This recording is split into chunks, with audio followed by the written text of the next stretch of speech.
maanta waa maalin weyn oo shucuubta islaamka ah qiimo weyn ku leh waa munaasabadii ciid al-adxaa bisha Arafo maanta tabaweey waxaan joognaa magaalada Hargeysa waxaan soo tukanay salaadii ciidda ummadda oo dhan waa faraxsan tahay caalamul islaam oo dhan waa laga ciiday sida ay wararkan ku helayno ilaahay waxaan ka baryayaa ciideeda inuu shucuubta Soomaaliland iyo shucuubta islaamka oo dhan iyo ummadda inta afka Soomaaliga ku hadashaba inuu ku gaarsiiyo nabad qab barwaaqo iyo bashbash xanuunada iyo masaa'ibaadka jirana inuu ilaahay hareer mariyo oo inaga dulqaado ilaahay baan ka baryaynaa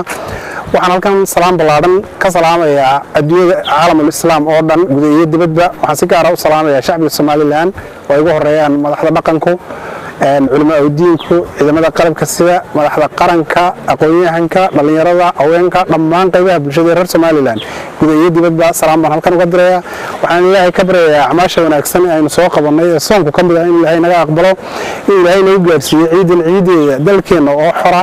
oo madax bannaan oo qaranimada inta inaga dhiman ay tabaynana ay noo suura gasho international community-ga aynu xubin ka noqonaa ilaahay ka baryayaa ummadda waxaan ugu baaqayaa in midnimada iyo wadajirka iyo walaalnimada iyo waxisoohaanshaha in la xoojiyo laga wada shaqeeyo gacmo wadajir bay wax ku gooyaan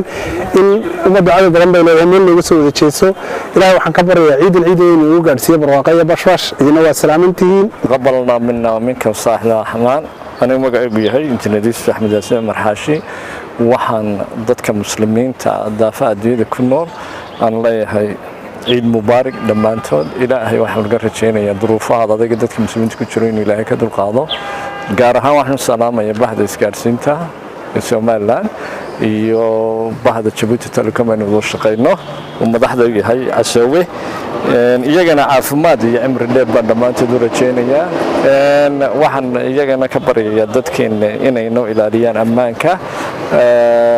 haddii ilaahay ku roon yahay wax walba waa khayr waan